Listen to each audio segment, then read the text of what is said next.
Hola, ¿cómo están? Bienvenidos a una clase más de Escuela Dominical de nuestro libro que estamos estudiando, Apocalipsis, con los 7 personajes.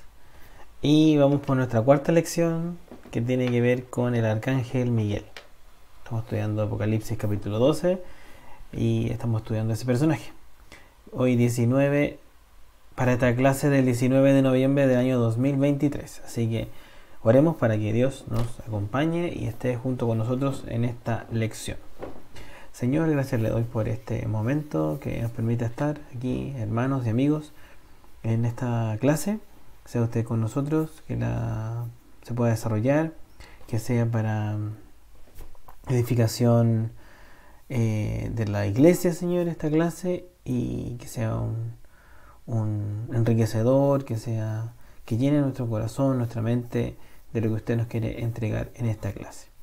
Gracias por todo lo que usted nos da, en el nombre de Jesús. Amén. Vamos entonces con nuestro estudio. Recordar, como siempre, estamos estudiando la gran tribulación. Y todo lo que estamos hablando en estos capítulos tiene que ver con ello. Con ese periodo de 3 años y medio. En la mitad de la tribulación de los 7 años comienza este apartado que hemos estado estudiando ya hace mucho tiempo. Así que no estamos hablando ni de antes del arrebatamiento de la iglesia, ni lo que va a ocurrir después con el reino de nuestro Señor Jesucristo en la tierra. Y vamos a leer Apocalipsis 12 en unos minutos, así que para que lo busque ahí. Bueno, hemos estado hablando de los 7 personajes. En este caso estamos hablando del Arcángel Miguel. Bueno, usted puede revisar las clases anteriores y nos vamos a ir de lleno porque nos queda bastante para poder terminar esta lección. Nos vamos a ir inmediatamente al contenido de esta clase, que se va a tratar del capítulo 12, pero ya desde el versículo 13 en adelante, por ahí. Eso ya lo vimos, así que esto está en las clases anteriores a esta. Así que vamos a partir desde versículo 14, en realidad es el que vamos a continuar. Pero vamos a leer todo el capítulo 12. ¿Ya? Así que lo invito a que abra su Biblia en Apocalipsis 12 y leamos. Apareció en el cielo una gran señal, una mujer vestida del sol, con la luna debajo de sus pies, y sobre su cabeza una corona de 12 estrellas. Y estando encinta, clamaba con dolores de parto en la angustia del alumbramiento. También apareció otra señal en el cielo, y aquí un gran dragón escarlata, que tenía 7 cabezas y 10 cuernos, y en sus cabezas 7 diademas. Y su cola arrastraba la tercera parte de las estrellas del cielo y las arrojó sobre la tierra, y el dragón se paró frente a la mujer que estaba para dar a luz, a fin de devorar a su hijo tan pronto como naciese.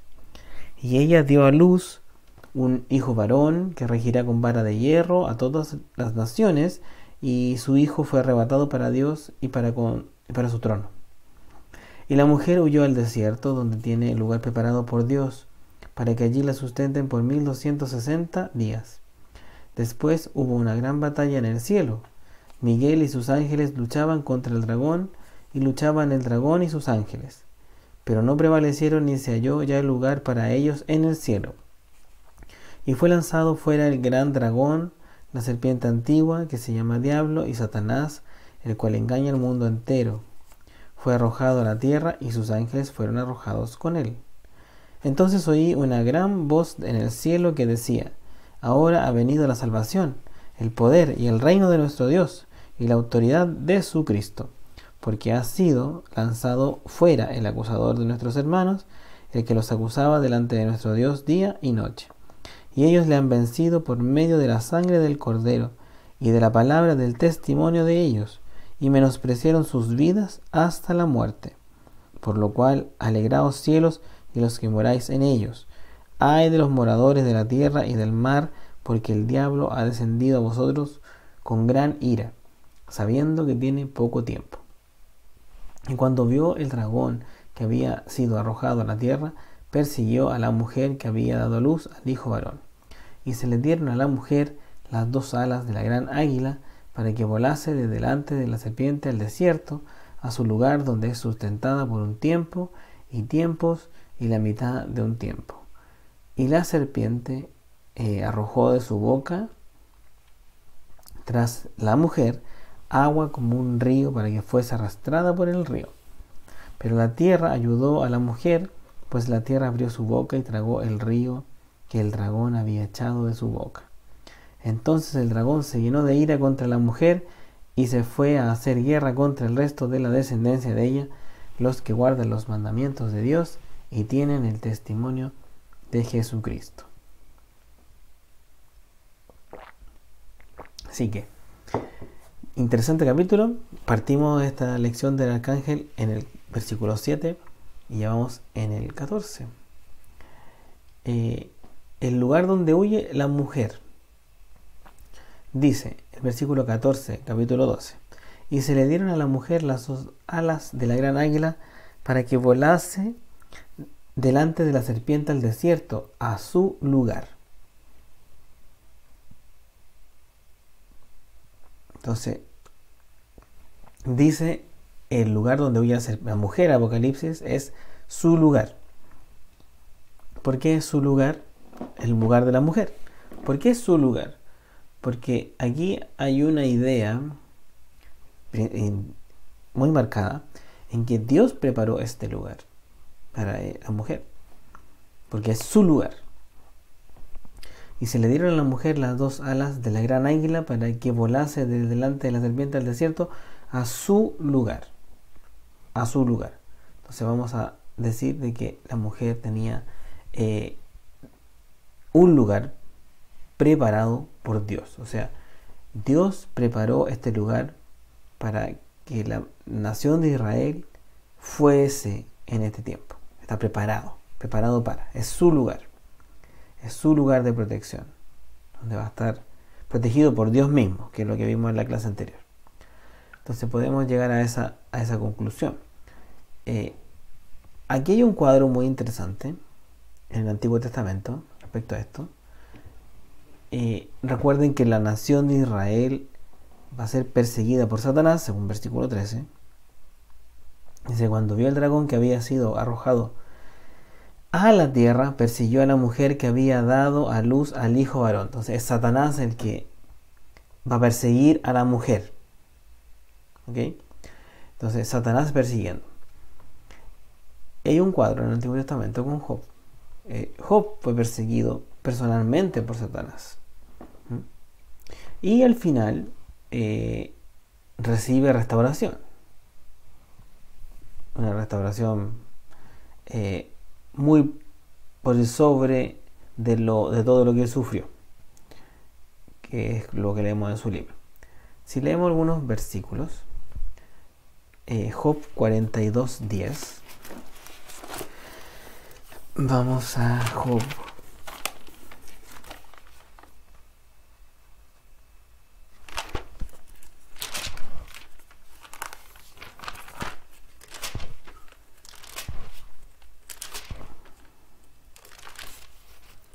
Job 42:10 dice: y quitó Jehová la aflicción de Job cuando él hubo orado por sus amigos, y aumentó al doble todas las cosas que habían sido de Job. Entonces, el desenlace de todo hay una restauración.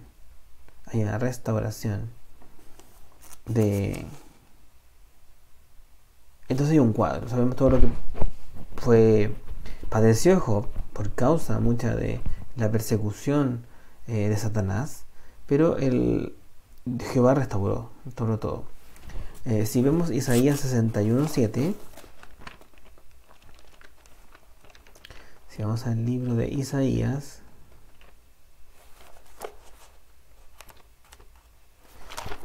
capítulo 61, versículo 7, dice: en lugar de vuestra doble confusión y de vuestra deshonra os alabarán en sus heredades, por lo cual en sus tierras poseerán doble honra y tendrán perpetuo gozo.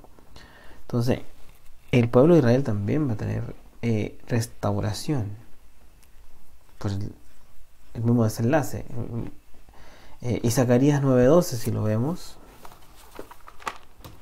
Si vemos el libro de Zacarías.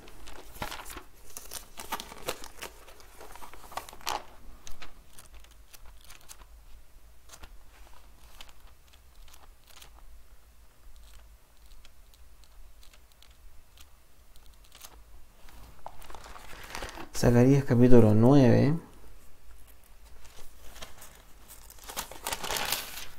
9:12 dice: Volveos a la fortaleza, oh prisioneros de esperanza. Hoy también os anuncio que os restauraré el doble. Entonces, al final del sufrimiento, el pueblo de Israel, al igual que Job, va a tener restauración por el doble de lo que padecía, por lo que tenían antes. Entonces, Job es un cuadro de Israel en la gran tribulación. Otro tema interesante con Job es que Job fue perseguido estando en la tierra de Uz. Si vamos a Job 1:1, ¿dónde estaba situado o dónde estaba físicamente en la tierra Job cuando fue perseguido? Job 1:1. Hubo en tierra de Uz un varón llamado Job, y este era hombre perfecto y recto, temeroso de Dios y apartado del mal. Entonces, ¿dónde estaba Job? En Uz. La tierra de Uz lleva el nombre de un descendiente de Sem. Eso lo vemos en Génesis 10:22. Génesis. Vamos a ver varios pasajes en esta lección. Génesis capítulo 22, versículo 23, es 22 y 23. 10:22. Vamos.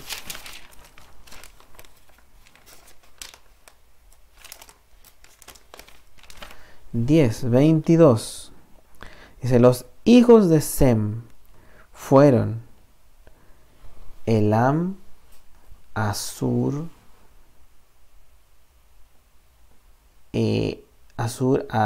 Arphaxad, Lud y Aram. Y los hijos de Aram, Uz, Ul, Geter y más. Entonces, Sem es uno de los hijos de Noé.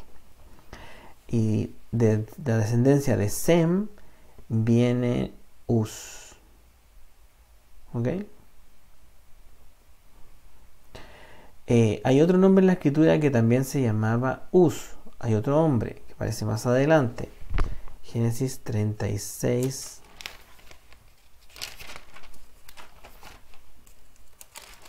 (36, 8, 28). Bien adelante, más, aparece otro con nombre Uz,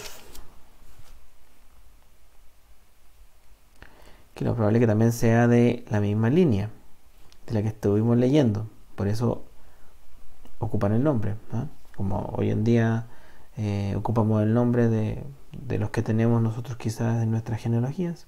Ocupamos esos nombres para nombrar nuestros hijos, por ejemplo. Pero en el 36 aparece otro. El 36:8 dice: y Esaú habitó en el monte de Seir. Esaú es Edom. Estos son los linajes de Esaú, padre de Edom, en el monte de Seir. Estos son los nombres de los hijos de Esaú: Elifaz, hijo de Ada, mujer de Esaú; Reuel, hijo de Basemat, mujer de Esaú. Y los hijos de Elifaz fueron Temán, Omar, Sefo, Catam y Cenaz.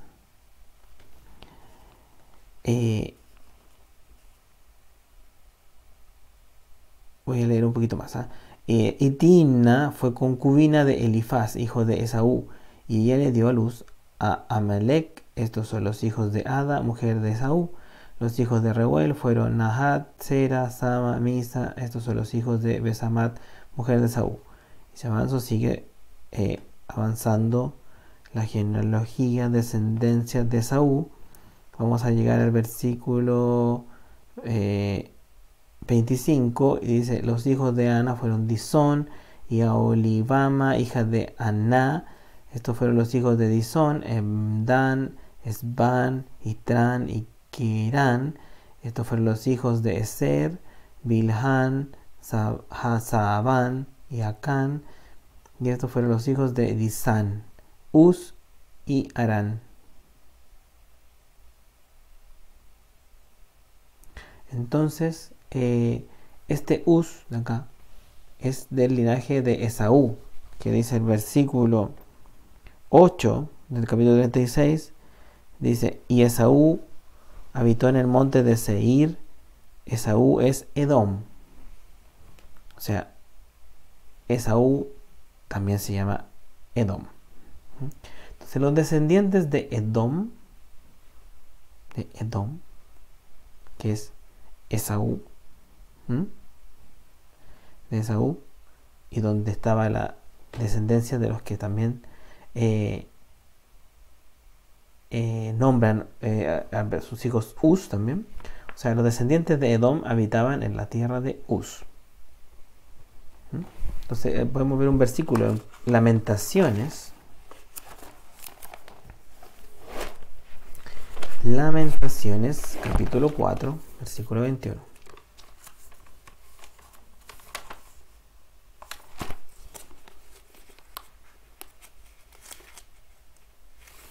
Lamentaciones 4, versículo 21 dice: Gózate y alégrate, hija de Edom, la que habitas en tierra de Uz. Aún hasta ti llegará la copa, te embriagarás y vomitarás. Nos quedamos con la primera parte. Gózate y alégrate, hija de Edom. Edom, que es Esaú, que también se llama Esaú, que también se llama Edom, y Edom, y este Uz es parte del linaje de Esaú, que viene de Sem. Entonces este tierra de Uz, del primer Uz, viven en esa tierra. Los de Edom viven en la tierra de Uz, según aquí lo que estamos leyendo en la escritura. Entonces en Edom, la tierra de Uz, vamos a decir, había un lugar llamado la subida de Akrabim. Vamos a llegar ahí a descubrir algo con todo esto. Números 34. Números 34.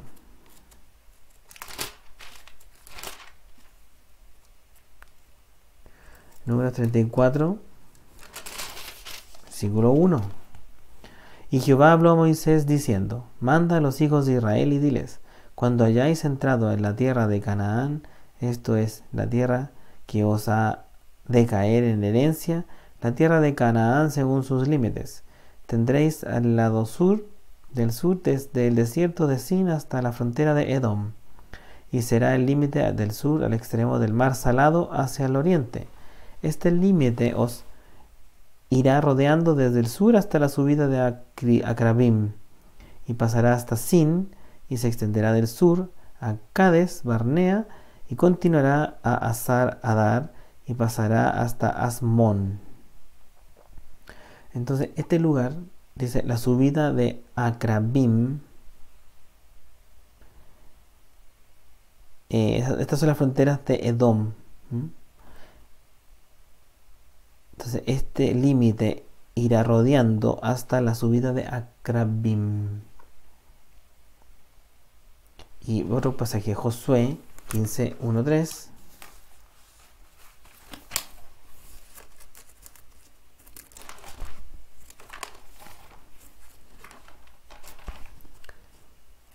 Josué 15, 1, 3 dice, Josué 1, 15, 1. La parte que tocó en suerte a la tribu de los hijos de Judá conforme a sus familias, llegaba hasta la frontera de Edom, teniendo el desierto de Sin al sur como extremo meridional, y su límite por el lado del sur fue desde la costa del mar Salado, desde la bahía que mira hacia el sur, y salía hacia el sur de la subida de Akrabim, pasando hasta Sin y subiendo por el sur desde Cades Barnea pasaba Esrón y subiendo por Adar daba vuelta a Carca.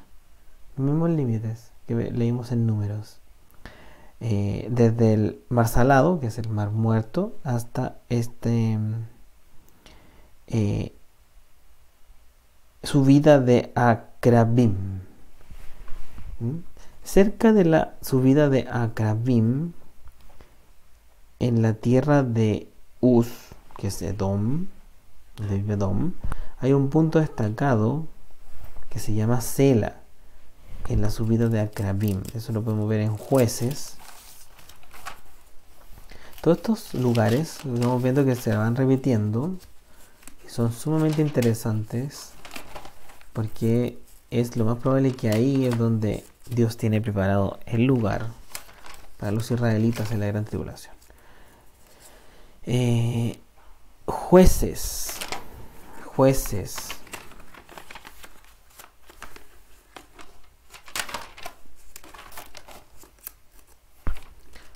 1:36.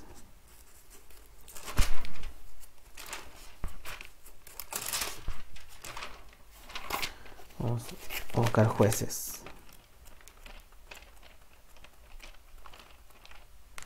Jueces capítulo 1,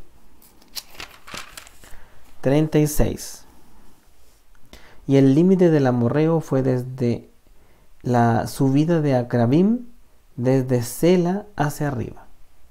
Entonces, cerca de la subida de Acrabim hay un punto destacado que se llama Sela, que en Sela era el lugar donde aquí se tomaban decisiones. Está en el libro de los Jueces, ¿sabes? Entonces, Sela del desierto era otro nombre que tiene la Biblia, porque Sela queda en el desierto de Edom, en la tierra de Uz, al sur de Israel. Entonces, Isaías 16:1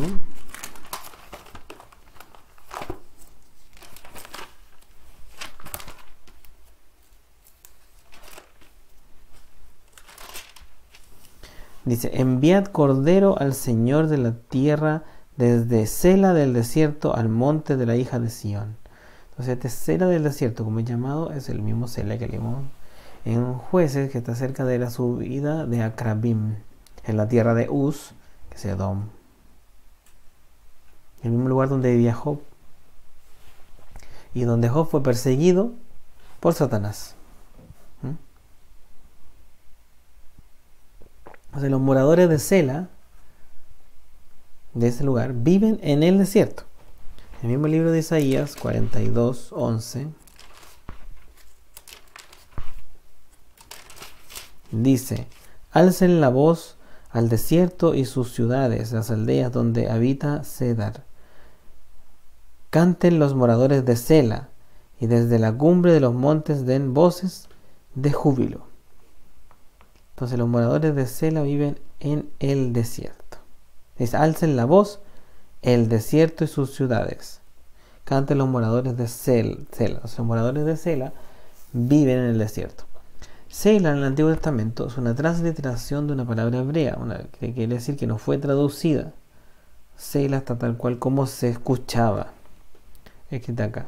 No es una palabra que nuestra Reina Valera fue traducida al español, sino fue incorporada tal cual como se escuchaba. Por eso se llama que es una transliteración. En Números 28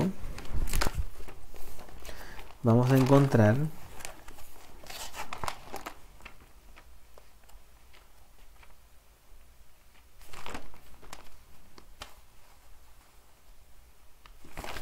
en número 20, versículo 8, vamos a encontrar este versículo. Dice: toma la vara y reúne la congregación, tú y Aarón tu hermano, y hablad a la peña a vista de ellos, y ella dará su agua, y les sacarás agua de la peña, y darás de beber a la congregación y a sus bestias. En este pasaje, la palabra Sela efectivamente se transformó en una peña. La palabra peña es la palabra Sela. Aquí se tradujo. En 1 Samuel 14:4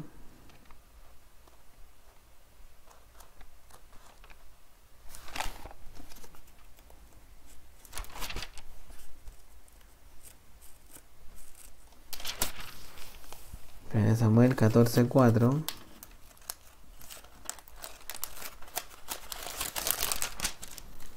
Dice, y entre los desfiladeros por donde Jonatán procuraba pasar a la guarnición de los filisteos, había un peñasco agudo de un lado y otro del otro lado. El uno se llamaba Voces y el otro Sene.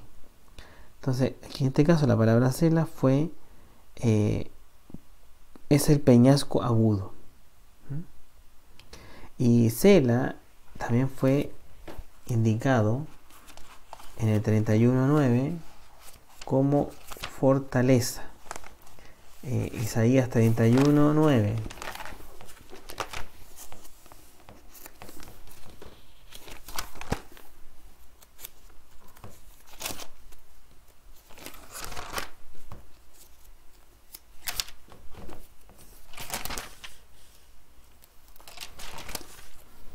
Isaías 31:9. Y de miedo pasará su fortaleza, y sus príncipes con pavor dejarán sus banderas, dice Jehová, cuyo fuego está en Sión y su horno en Jerusalén. Entonces, su fortaleza. Entonces, la palabra equivalente en griego a roca, peña, peñasco, esta fortaleza, la palabra equivalente en griego es Petra. Petra significa roca, peña, peñasco, agudo, fortaleza. Si vemos Mateo 16, que ya fue escrito en griego, Mateo 16:18,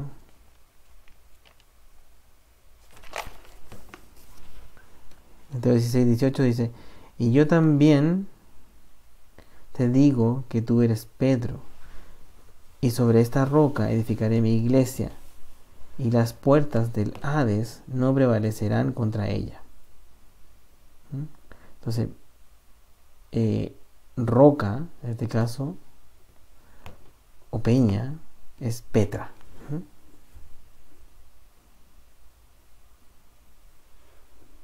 Pedro viene de Petros, y sobre esta roca significa Petra.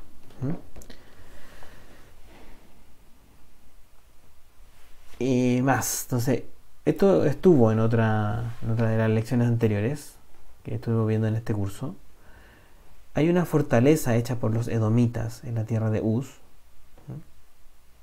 En la tierra de Uz. Que estamos viendo que peña, peñasco, fortaleza, es lo mismo. Entonces, justo en la tierra que estamos poniendo en observación, de donde fue perseguido Job, donde ahí partimos todo esto, hay una fortaleza hecha en la tierra de Uz.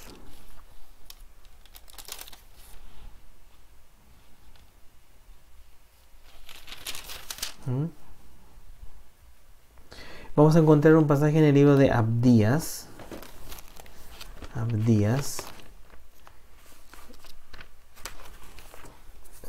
Es un extremadamente cortito.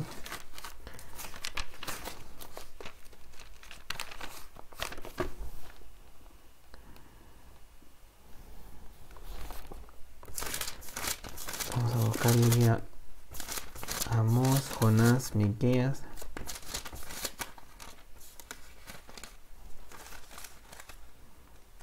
Amós, Abdías. Es una hoja nomás, por eso está por aquí.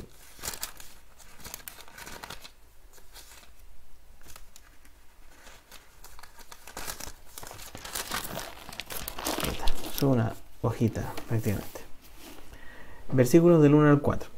Visión de Abdías. Jehová el Señor ha dicho así en cuanto a Edom: hemos oído el pregón de Jehová, y mensajero ha sido enviado a las naciones.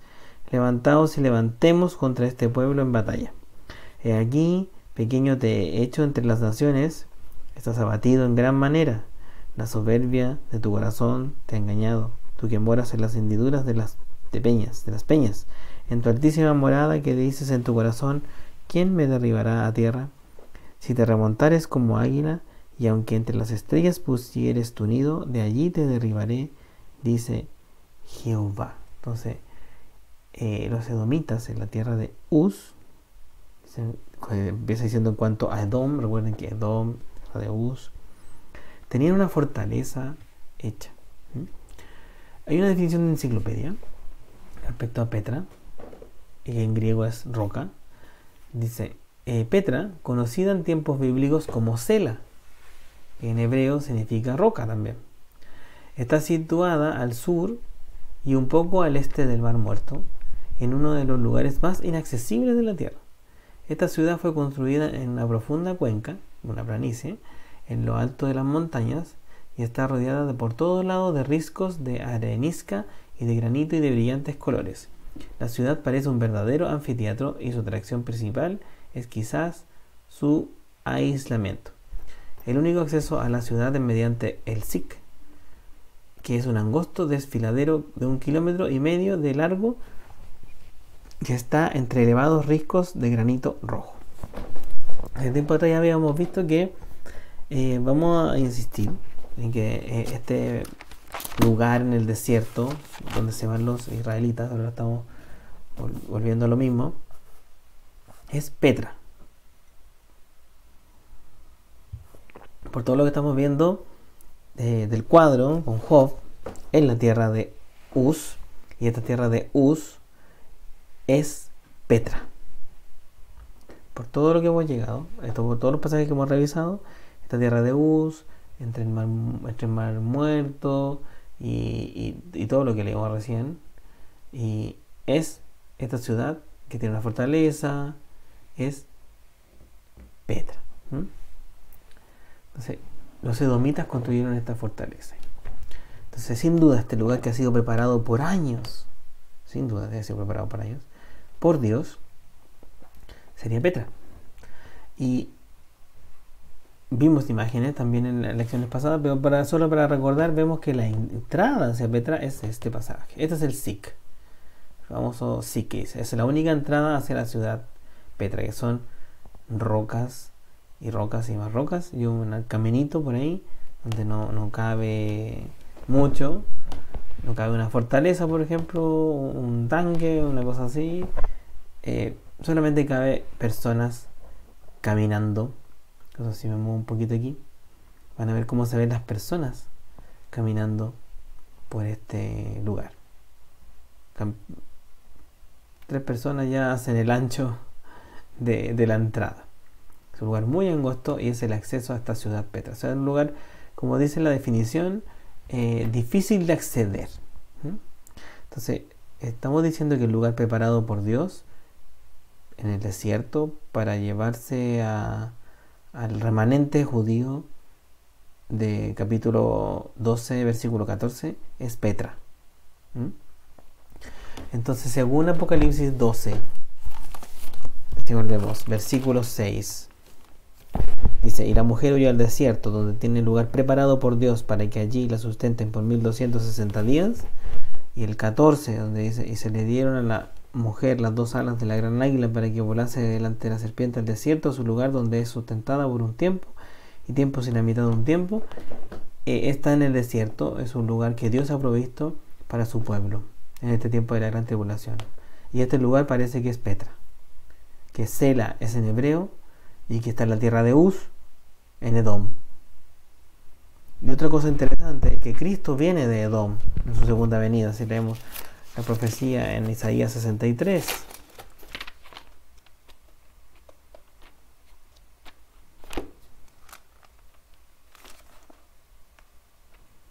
en Isaías 63, 1 dice, ¿quién es este que viene de Edom, de Bosra, con vestidos rojos? Este hermoso es en su vestido, que marcha en la grandeza de su poder. Yo, el que hablo en justicia grande para salvar. Es interesante que en segunda venida del Señor Jesucristo va a ser desde en Edom.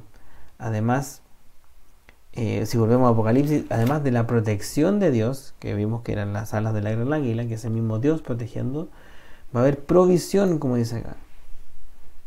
Porque dice en versículo 14, va a ser un lugar donde va a ser sustentada por un tiempo. Lo mismo dice el 6. Va a ser sustentada por un tiempo. Durante la gran tribulación, recordemos, según capítulo 13, versículo 16, dice el anticristo, dice, y hacía que todos, pequeños y grandes, ricos y pobres, libres y esclavos, se les pusiese una marca en la mano derecha o en la frente, y que ninguno pudiese comprar ni vender, sino que el que tuviese la marca o el nombre de la bestia o el número de su nombre. Nadie va a poder comprar ni vender si no se toma la marca de la bestia. Entonces los judíos en Petra no la van a tener. Necesitan una provisión sobrenatural para poder subsistir.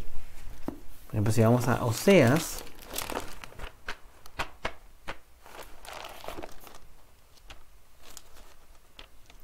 el libro de Oseas,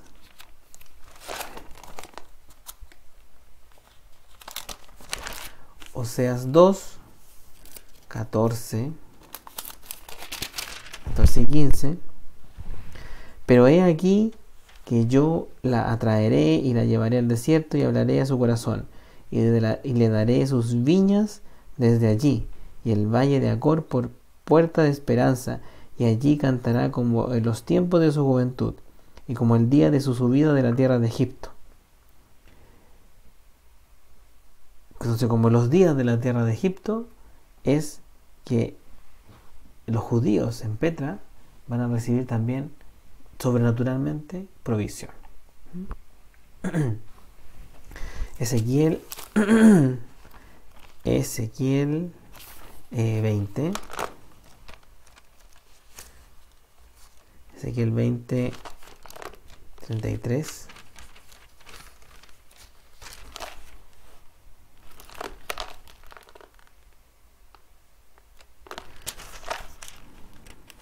33. Vivo yo, dice Jehová el Señor, que con mano fuerte y brazo extendido y enojo derramado he de reinar sobre vosotros. Y os sacaré de entre los pueblos y os reuniré de las tierras en que estáis esparcidos, con mano fuerte y brazo extendido y enojo derramado. Y os traeré al desierto de los pueblos, y allí litigaré con vosotros cara a cara. Como litigué con vuestros padres en el desierto de la tierra de Egipto, así litigaré con vosotros, dice Jehová el Señor. Os haré pasar bajo la vara y os haré entrar en los vínculos del pacto, y apartaré de entre vosotros a los rebeldes y a los que se rebelaron contra mí de la tierra de sus peregrinaciones los sacaré. Mas de la tierra de Israel no entrarán, y sabréis que yo soy Jehová. Más confirmación de que lo que vivieron en Egipto es un cuadro perfecto de lo que van a vivir en la gran tribulación. Y es el mismo Dios el que los va a proteger en la gran tribulación. Porque ¿quién nos está persiguiendo? El mismísimo Satanás, así como le pasó a Job. Miqueas 7,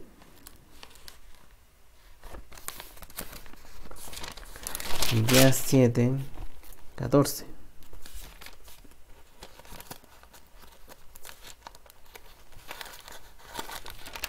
Miqueas 7:14 dice: apacienta tu pueblo con tu cayado, el rebaño de tu heredad que mora solo en la montaña, en campo fértil.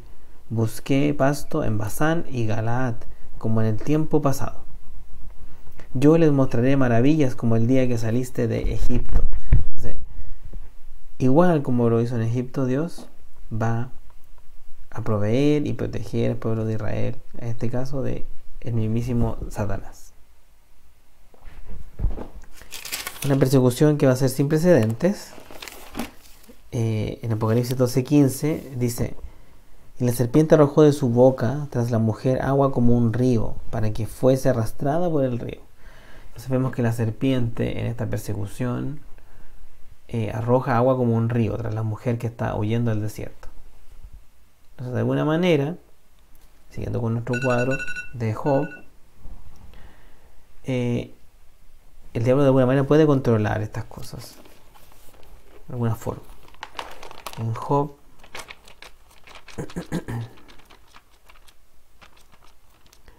capítulo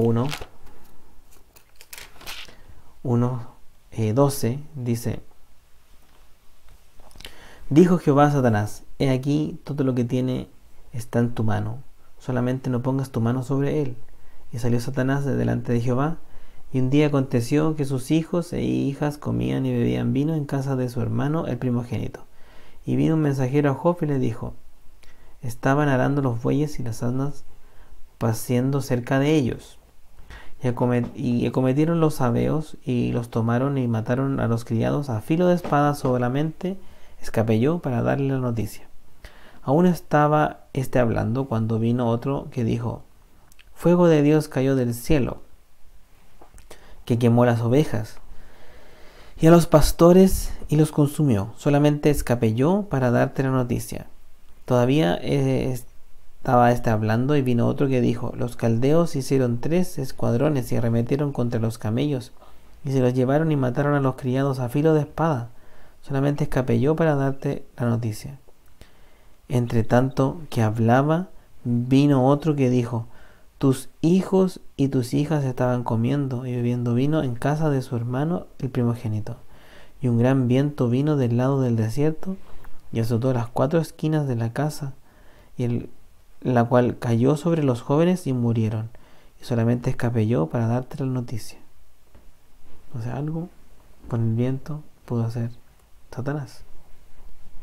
Entonces Satanás en la gran tribulación va a arrojar, dice, agua de su boca. Tal vez tiene la capacidad de que al hecho de hablar cause cambios en el medio ambiente. Pero igual Satanás y el anticristo van a tener poder durante esos 42 semanas. Recuerden que Cristo habló y calmó la tempestad en Mateo 8, 23, 27.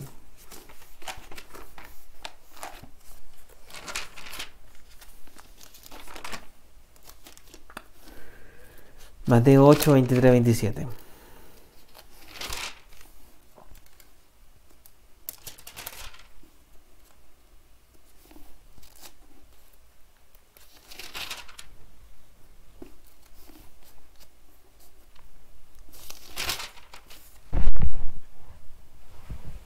Y entrando él en la barca, sus discípulos le siguieron. Y aquí que se levantó en el mar una tempestad tan grande que las olas cubrían la barca, pero él dormía. Y vinieron sus discípulos y le despertaron diciendo: Señor, sálvanos, que perecemos. Él les dijo: ¿por qué teméis, hombres de poca fe? Entonces levantándose reprendió a los vientos y al mar, y se hizo grande bonanza. Y los hombres se maravillaron diciendo: ¿qué hombre es este que aún los vientos y el mar le obedecen? Entonces,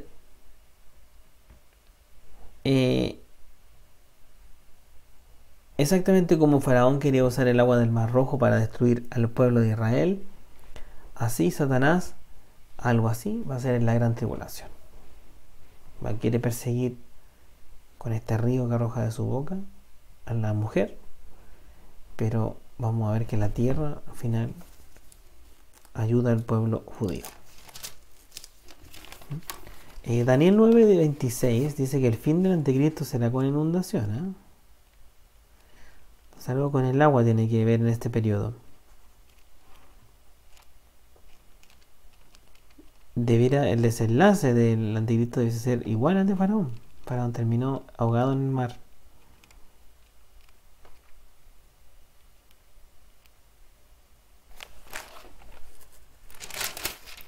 Daniel 9:26.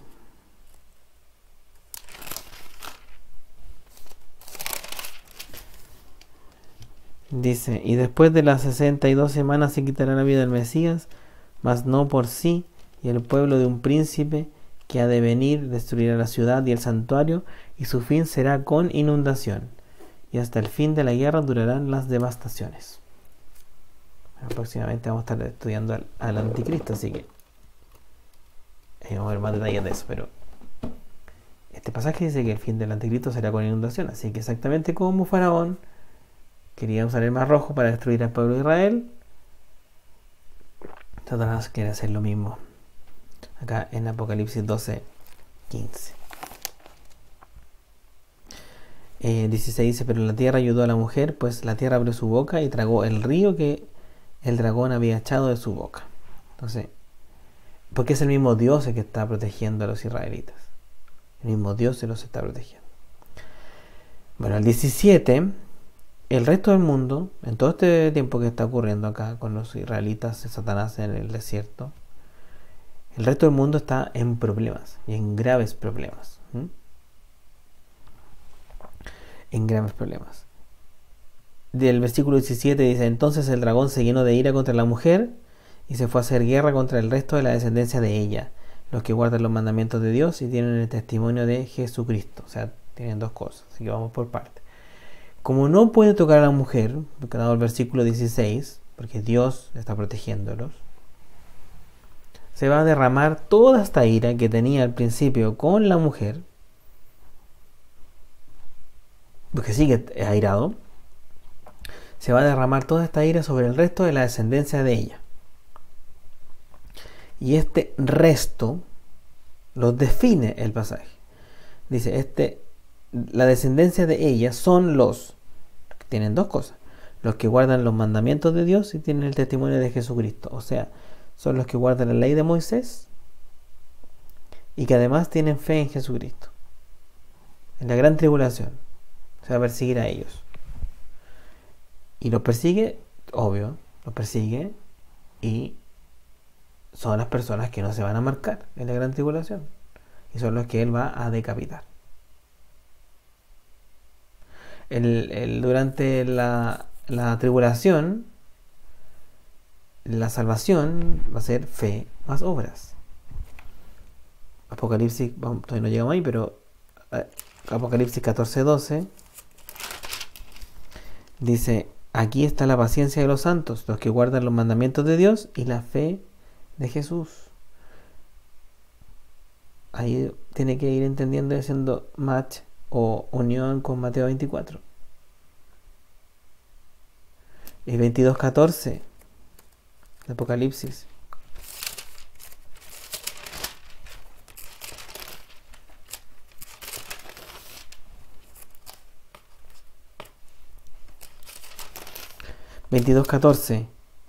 Bienaventurados los que lavan sus ropas para tener derecho al árbol de la vida y para entrar por las puertas de la ciudad. Los que lavan sus ropas. Ya no se las lava Cristo con lo que murió en la cruz, pero tienen que ellos lavar sus ropas. O sea, tienen que ellos padecer. Es fe más obras. Los judíos de la tribulación tendrán que retener su fe firme hasta el fin. Y es por eso que ahora podemos entender el pasaje de Mateo 24, que ahí lo vamos a leer en un ratito más. Pero y es por eso también entendemos por qué existe en el Nuevo Testamento un libro como el de Hebreos.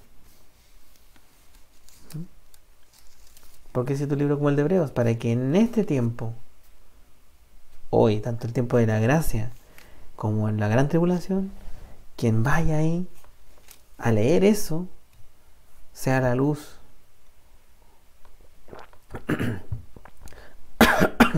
el mensaje que haga entender a los israelitas, a los hebreos, qué es lo que tienen que hacer para poder ser salvados.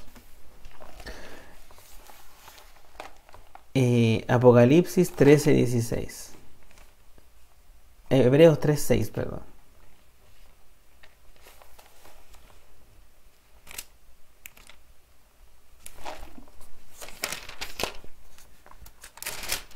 Hebreos 3:6 dice: pero Cristo como hijo sobre su casa, la cual casa somos nosotros, si retenemos firmes hasta el fin la confianza y el gloriarnos en la esperanza. Firmes hasta el fin. 3:14. Porque somos hechos participantes de Cristo con tal que retengamos firme hasta el fin nuestra confianza desde el principio.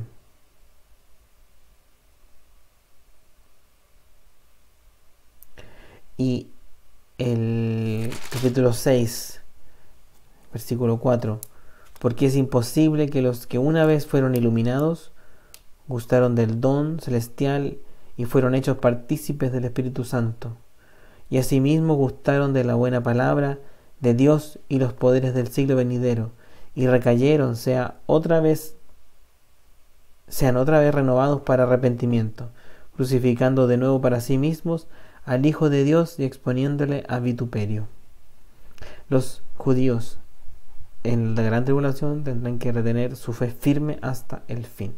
En la tribulación es dos caminos: o tomar el camino de Dios, entender por qué está el libro de Hebreos, por qué dijo lo que dijo Jesús, escuchar a los testigos que van a estar predicando estas cosas, o tomar la marca de la bestia, como estamos viendo aquí en Apocalipsis 13:16. Y hacía que todos, pequeños, grandes y ricos y pobres, libres y esclavos, se les pusiese una marca en la mano derecha o en la frente. Y el 24 de Apocalipsis: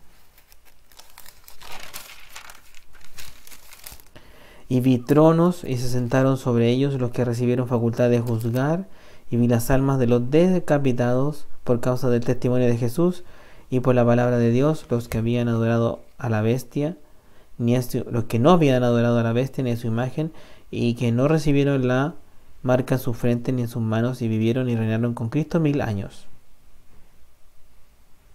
Entonces todos ellos que no se marcaron ni fueron muertos van a estar en el milenio con Cristo. Reinarán con Cristo. Todos los que toman la marca de la bestia son condenados al fuego eterno, como dice el capítulo 14 de Apocalipsis 14:9. Y el tercer ángel lo siguió diciendo a gran voz: si alguno adora a la bestia y a su imagen y recibe la marca en su frente o en su mano, él también beberá del vino de la ira de Dios, que ha sido vaciado puro en el cáliz de su ira, y será atormentado con fuego y azufre delante de los santos ángeles del Cordero, y el humo de su tormento sube por los siglos de los siglos, y no tienen reposo de día ni de noche los que adoran a la bestia y a su imagen, ni nadie que reciba la marca de su nombre. Entonces ahora entendemos por qué está Mateo 24:13. Mateo 24:13 dice: mas el que persevere hasta el fin, este será salvo.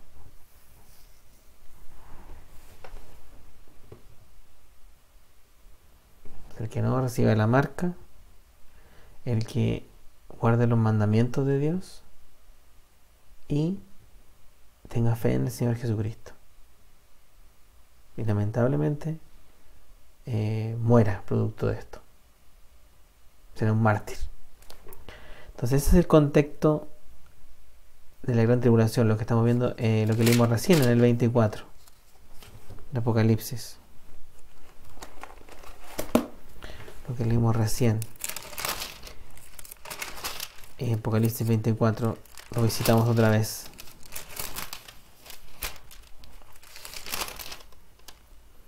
Y vi tronos, y se sentaron sobre ellos los que recibieron facultad de juzgar, y vi las almas de los decapitados por causa del testimonio de Jesús y por la palabra de Dios, los que no habían adorado a la bestia ni a su imagen, y que no recibieron la marca en sus frentes ni en sus manos, y vivieron y reinaron con Cristo 1000 años. Entonces aquí ya viene el milenio, y aquí estamos hablando del juicio de Dios. Se vi tronos, y se sentaron sobre ellos los que recibieron facultad de juzgar. Y ahí vio los decapitados. O sea, durante la tribulación tenemos una salida, en la que dice el Señor Jesucristo: el que persevere hasta el fin, pero tendrá que Él hacer la obra y ser decapitado. También vemos durante la tribulación un ángel. Todavía no llegamos ahí al capítulo 14, pero hay un ángel que sale predicando el Evangelio. Capítulo 14, 6, 7. Vi volar por en medio del cielo a otro ángel que tenía el Evangelio eterno para predicarlo a los moradores de la tierra, a toda nación, tribu, lengua y pueblo, diciendo a gran voz: temed a Dios y dadle gloria, porque la hora de su juicio ha llegado, y adorad a aquel que hizo el cielo, y la tierra, y el mar, y las fuentes de las aguas. Obviamente quien lo escuche puede ser salvo, si lo escucha, pero tiene que ser en la obra. Obviamente al escucharlo, la única salida es no marcarse y ser parte de lo que leímos en Apocalipsis 24. Último punto interesante de todo esto, estamos viendo el problema del versículo 17, Apocalipsis 12. El mundo está en problemas porque el Satanás se va a hacer ira o perseguir a la descendencia de la mujer. Hemos leído Mateo 24, pero si leemos Mateo 25, está hablando sobre el milenio, justo lo que estamos viendo ahí, que donde Juan ve en ese inicio del milenio, ve a los mártires de la gran tribulación que murieron por no marcarse. Pero vemos este pasaje en Mateo 25. Vamos a buscar aquí Mateo 25, que es lo último de esta lección. Mateo 25 trata del juicio de las naciones, justo después que el Señor venga, porque Mateo 24 trata de eso. Trata de lo que va a pasar antes del fin y la venida del Señor. Y justo después, en Mateo 25, habla de varias parábolas, pero en relación a lo que va a ocurrir en el milenio. Si leemos versículo 31, dice: cuando el Hijo del Hombre venga en su gloria, y todos los santos ángeles con él, entonces se sentará en su trono de gloria, y serán reunidas delante de él todas las naciones, y apartará los unos de los otros, como aparta el pastor las ovejas de los cabritos, y pondrá las ovejas a su derecha y los cabritos a su izquierda. Entonces el rey dirá a los de su derecha: venid, benditos de mi Padre, heredad del reino preparado para vosotros desde la fundación del mundo. ¿Ya? Porque tuve hambre y me diste de comer, tuve sed y me diste de beber, fui forastero y me recogiste, estuve desnudo y me cubristeis, enfermo y me visitasteis en la cárcel y vinisteis a mí. Entonces, los que están ahí en el reino que va a tener el Señor Jesucristo por 1000 años, Él está declarando: venid a mí, heredad del reino, porque me cuidaron. ¿Ya? Es un poco el contexto. 37 dice: entonces los justos, las personas que estaban ahí, le responderán diciendo: Señor, ¿cuándo te vimos hambriento y te sustentamos, o sediento y te dimos de beber? ¿Cuándo te vimos forastero y te recogimos, o desnudo y te cubrimos? ¿O cuándo te vimos enfermo o en la cárcel y vinimos a ti? Y respondiendo, el rey les dirá. O sea, hay gente que en el milenio, en el día del juicio, antes del milenio, o sea, todas esas almas que están ahí de Apocalipsis, hay gente que se va a ver y va a preguntarle al rey: ¿qué estoy haciendo acá? Si nunca, yo tuve la gran tribulación, personas salen de la gran tribulación, y no hice nada de lo que tú estás diciendo. ¿Cuándo hice esto?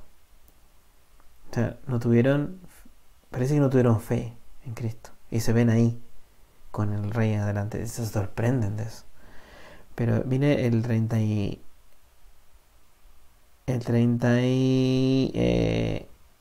40. Y respondiendo el rey les dirá: de cierto os digo que en cuanto lo hiciste a uno de mis hermanos más pequeños, a mí lo hicisteis.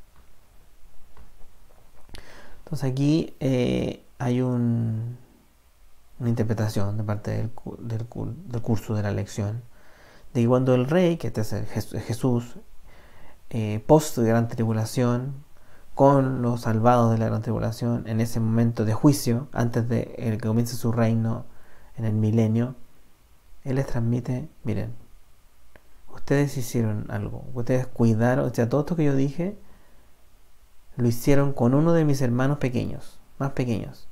Y si lo hicieron con uno de mis hermanos más pequeños, es como que me lo hubiesen hecho a mí.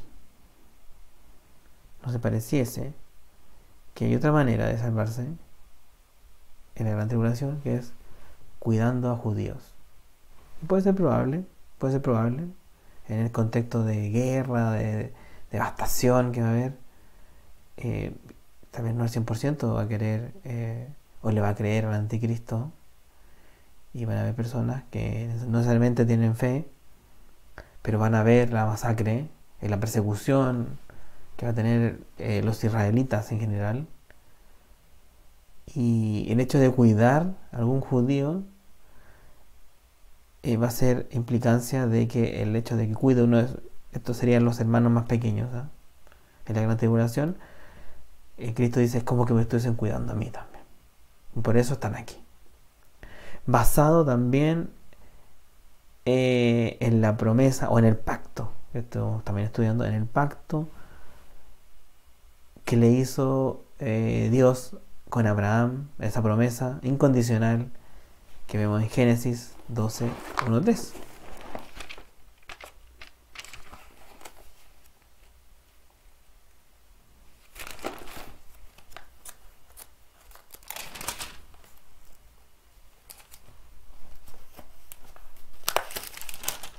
Que dice, pero Jehová había dicho a Abraham, vete de tu tierra, de tu parentela y de la casa de tu padre a tierra que te mostraré, y haré de ti una nación grande, y te bendeciré y engrandeceré tu nombre y serás bendición. Bendeciré a los que te bendijeren y a los que te maldijeren maldiciré, y serán benditas en ti todas las familias de la tierra. Bueno, esto lo vemos después en la descendencia, lo vuelve a decir varias veces. Esto siendo coherente con su promesa de que por Israel es la salvación. Hoy tenemos la salvación por medio de la mujer, por medio de la nación de Israel, porque de ahí nació la simiente, ahí nació Cristo, y podemos confiar en Él, en lo que Él hizo en la cruz para nuestra salvación hoy. Pero en la gran tribulación, quizás el hecho de cuidar a un judío o a varios judíos para el Señor va a ser motivo de decir, por medio de eso, será por medio de cuidar a su pueblo, ese amor que nosotros debemos tratar de procesar, de entender, el amor que le tiene a este pueblo, también puede salvarse a alguien. No hay mucha gente, a mí esto es una opinión, pero son como alternativas que vemos en la gran tribulación de personas que pueden salvarse. Obviamente ese que se salvó cuidando a un judío, lo más probable es que haya sido decapitado también, porque son personas que no están siguiendo al anticristo. Entonces ellos están haciendo la obra, son mártires, y estos mártires Dios en su misericordia, en el de que va a tener, hace juicio, porque siempre hay juicio al final, como ustedes pueden ver, pero van a estar después reinando con Él en el milenio, así como su iglesia, con Él. Y eso hermanos, respecto al capítulo 12, el arcángel Gabriel, pasamos por varios temas, vimos el contexto de esta batalla, todavía queda más, así que continuemos con esta apasionante y interesante y edificante estudio, ¿ya? Así que oremos dándole gracias al Señor por todo esto que nos ha dado. Gracias Señor por esta clase que nos permitió tener. Gracias por este libro de Apocalipsis que nos ayuda a entender su palabra, su plan, sus pactos con el pueblo de Israel, lo que espera para con nosotros también, sea con nosotros, con la iglesia en este tiempo difícil, protegiéndola y cuidándola, y que podamos estar lo más activos posible, Señor. Gracias por esta clase, en el nombre de Jesús, amén. Eso hermanos, nos estamos viendo en una próxima ocasión, y gracias, adiós.